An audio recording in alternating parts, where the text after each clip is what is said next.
Mr. Bernard Tubera Gabaon, Bernard Gabaon YouTube channel.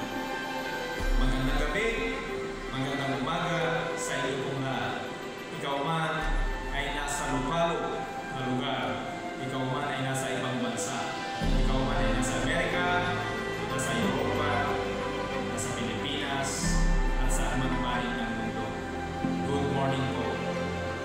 Ngayon mga kapatid, ating pag-uusapan ang napaka-importanting bagay na ating iisipin pagkatapos ng quarantine. At pinamagatan ko nga ito na mga advices na dapat nating gawin pagkatapos ng quarantine. Yan ang ating pag-uusapan. Napaka-importante po yan ngayon.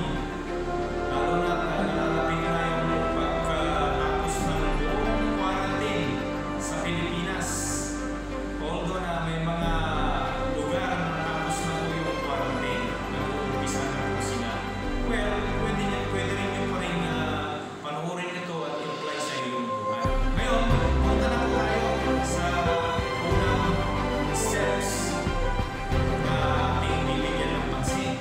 Ito po ay yung bigyan pansin po natin ang ating gawain sa Panginoon. Importante po yan. Ang gawain sa Panginoon, bigyan pansin po natin yan. Kung yung Bible study mo, yung prayer meeting mo, yung fellowship mo.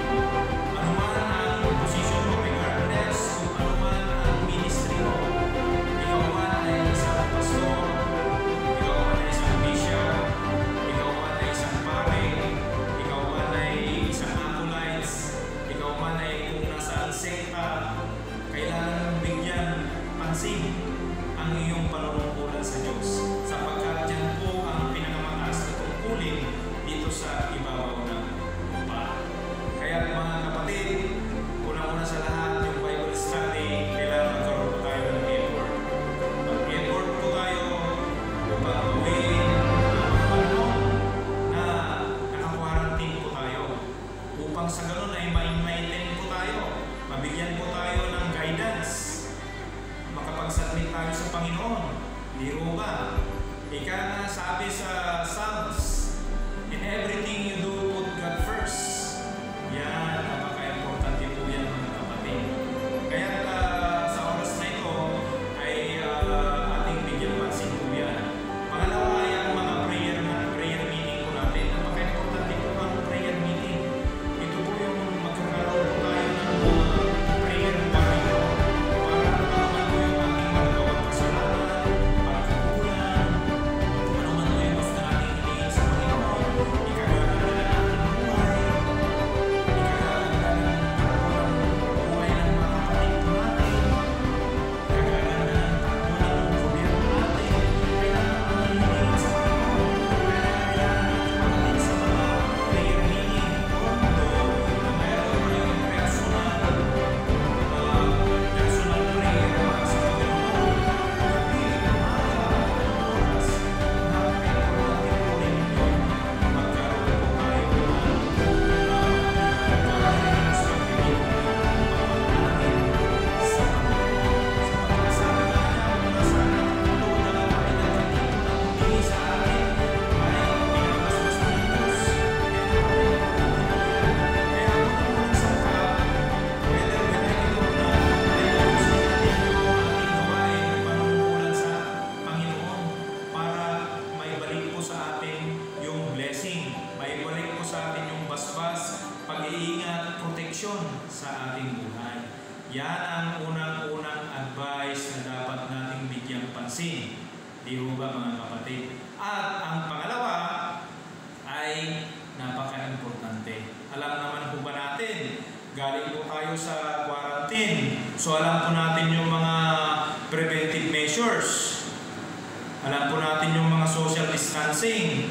Alam po natin yung mga pagkakaroon na paggamit ng mga mask, paggamit ng mga gloves, personal hygienes. So napaka-importante po yan. Huwag po natin kalilimutan yan. Kailangan magkaroon po tayo ng partisipasyon para po sa pagpigil sa pagdami ng biktima ng COVID-19. Para maiwasan na po yung ma-infect, kailangan isaalang-alang po natin ang ating kalusugan at kalusugan ng ating pamilya at lagi nating alalahanin ang pag-iingat upang hindi na tayo makaperwisyo ng ibang tao. Sapagkat kung iningatan mo ang iyong sarili, nakatulong ka sa kapwa mo tao. Sapagkat kung nag-advise ka sa kapwa mo tao na ibalik mo sa pananaw patungkol dito sa COVID-19, masya'y mag-iingat. Napaka-importante po yan. Kaya mga kapatid, yan ang pangalawang gagawin po natin pagkatapos ng quarantine. That is the best. Kailangan po nating malaman po yun. At ang pangatlo, syempre, isaalang-alang po natin ang ating pangkabuhayan. Yan. Dito po tayo papasok sa stratification. Social stratification ng Pilipinas. Minsan nabanggit ko po yan sa ating Facebook.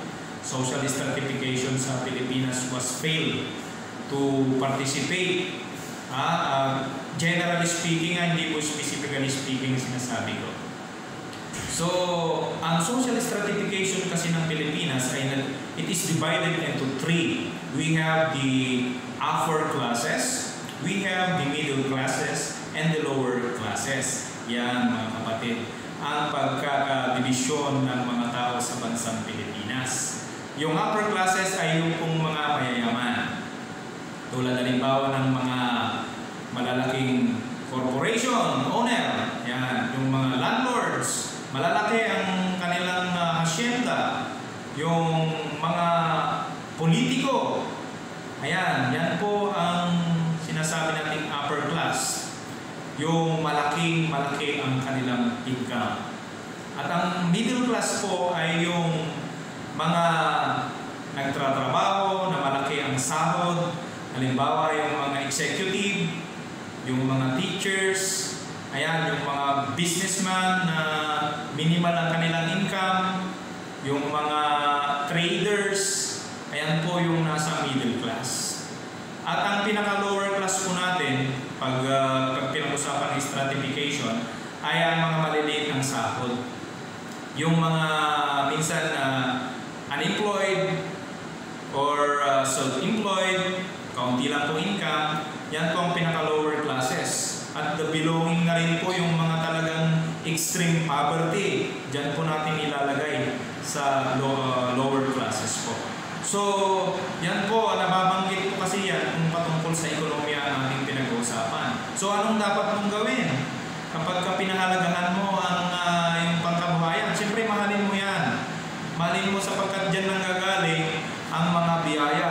Dyan nanggagaling ang iyong mga income. So, napaka-importante po yan na pahalagahan mo sa paanong paraan. Example, kung ikaw ay empleyado, sa mga konting bagay lang na criticism, sa mga konting bagay lang na pinapagalitan ka, eh, pabayaan mo na yon. Napaka-importante kong magtiis para hindi ka mawalan ng trabaho. Sapagkat kung may trabaho ka, alam mo na may umaasa sa'yo, yung pamilya mo. Kung yan ang pinanggagalingan ng lahat ng iyong mga pagbili ng basic needs, abay, kailangan mo yung pahalagahan. Huwag basta-basta magagalit, huwag basta-basta mag-retaliate kung sa mga maliliit lang na bagay.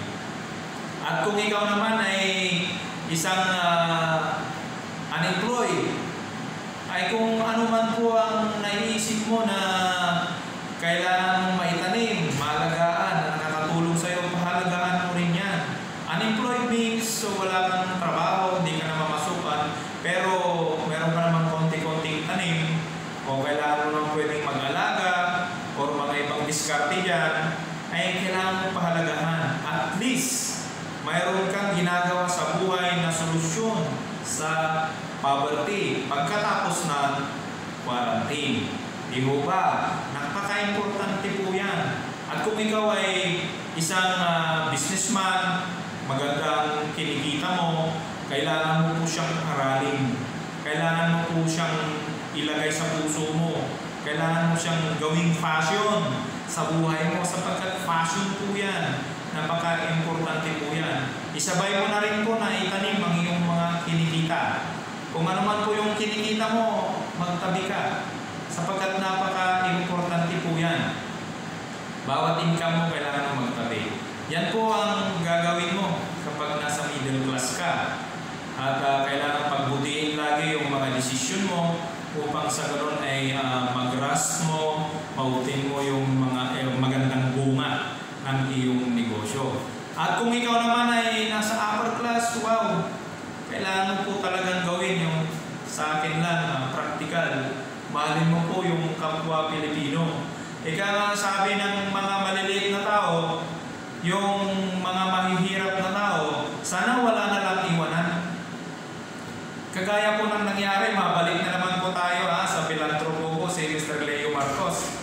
At sa mga senador po na tumulong, Amy Marcos, Bongbong Marcos, at saka si Presidente at saka yung mga iba pa na tumutulong po sa panahon ng COVID. Ay kung nandun ka po sa mataas, walang iwanan sa bansang Pilipinas upang ang ating buhay ay umangat. Kasi super rich na po kayo. Marami po kayong income. Kaya patungkol po sa stratification, pagpapahalaga po sa kinikita, pagpapahalaga po sa ating assets ang dapat po natin gawin. Tama po ba? At napaka-importante po yan. At ang isa pang bagay na dapat po natin gawin pagkatapos ng quarantine ay lalong-lalo na sa maliliit na tao, kagaya ko, lalong-lalo na sa mga umuusbong pa lang ang ekonomiya, ay kailangan po natin move out from our comfort zone. Lumayo po tayo sa ating comfort zone. Huwag po tayong titigil maghanap ng additional extra income para mayroon po tayong maitabi para sa kinabukasan po natin. Ngayon, kumikita po tayo. So, kailangan po natin maghanap pa ng pagkakakitaan. Di ho ba? Mayroon pong kasabihan na kung ipinanganak kang mahirap at pagdating ng araw mamamatay kang mahirap, kasalanan mo na yon. Sapagkat ang mahirap kang ipinanganak ay hindi mo kasalanan yan. Ngunit kung namatay kang mahirap, kasalanan mo yan. Ano ibig sabihin nun? Hindi ka nagsumikap, hindi ka nagkaroon ng faith sa Panginoon, at hindi mo pinag-aralan yung sitwasyon mo. So, kailangan always have a desire to change your life. Transform from rags to riches if you can. Or at least have a transformation in your life, my dear. Napaka-importante po yan sa buhay ng tao.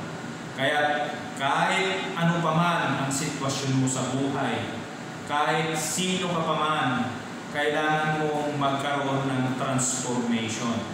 Di ho ba? So, yan lamang po ang mga advices na gusto ko pong i-share sa inyong lahat at sana mga kapatid, ito po ay nakatulong sa ating lahat. Sana ay magkita-kita po tayo sa susunod na video ko po. So, kung hindi ka pa nagsusubscribe, nag-like at share, i-share mo na po yan.